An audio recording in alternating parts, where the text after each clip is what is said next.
Ladies and gentlemen, it's a great pleasure to speak to you at this annual conference in Dubrovnik, albeit virtually. This conference takes place at a very pivotal moment in time. Just in a few weeks' time, Croatia will become the 28th family member, and we are all looking forward to this. In view of this, I very much welcome the signal of this annual conference to reach out to our Croatian partners and friends, especially in these challenging moments. The economic situation remains difficult for everybody and demands courageous decisions in terms of policy making.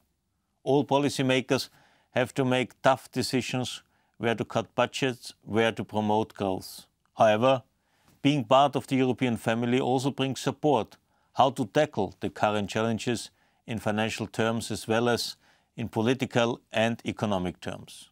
This is all the more important as we are approaching the end of the current financing period 2007-2013 and need to lay the foundation for the future period.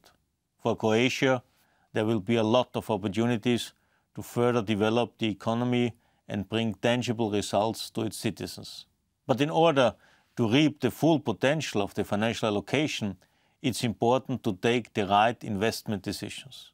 In this sense, investments in research and innovation, SMEs, energy efficiency or renewable energies, alongside with necessary infrastructure investments like wastewater plants or railways and roads, will be essential for economic recovery. Our lessons from the past clearly is that we need investments in the whole economy, infrastructure, SMEs and research and innovation, and not only parts of it. That's why we introduced minimum allocation targets for research and development, SMEs, and energy efficiency and renewables.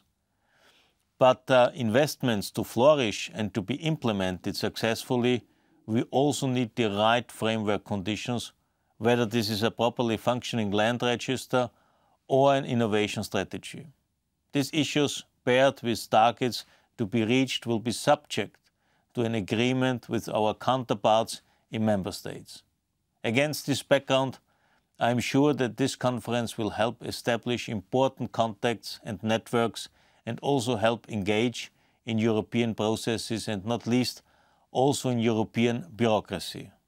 After all, the absorption of European funds, whether in the field of regional policy through shared management or centrally managed funds like Horizon 2020, requires a thorough knowledge of the rules of the game. We have tried to simplify, to the extent possible, the management of structural funds and to make best use of synergies between Horizon 2020 and structural funds.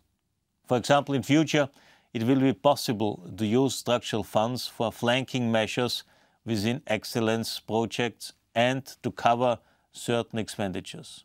I'm a big fan of Croatia and I have visited Croatia so often that I sometimes have the impression that I know Croatia, at least its coast, better than my own home country. But therefore, I also know the beauty of your country and the potential of its citizens. You have a bright future ahead of you and I am looking forward to working with you. In this sense, I wish you a fruitful and successful conference. All the best.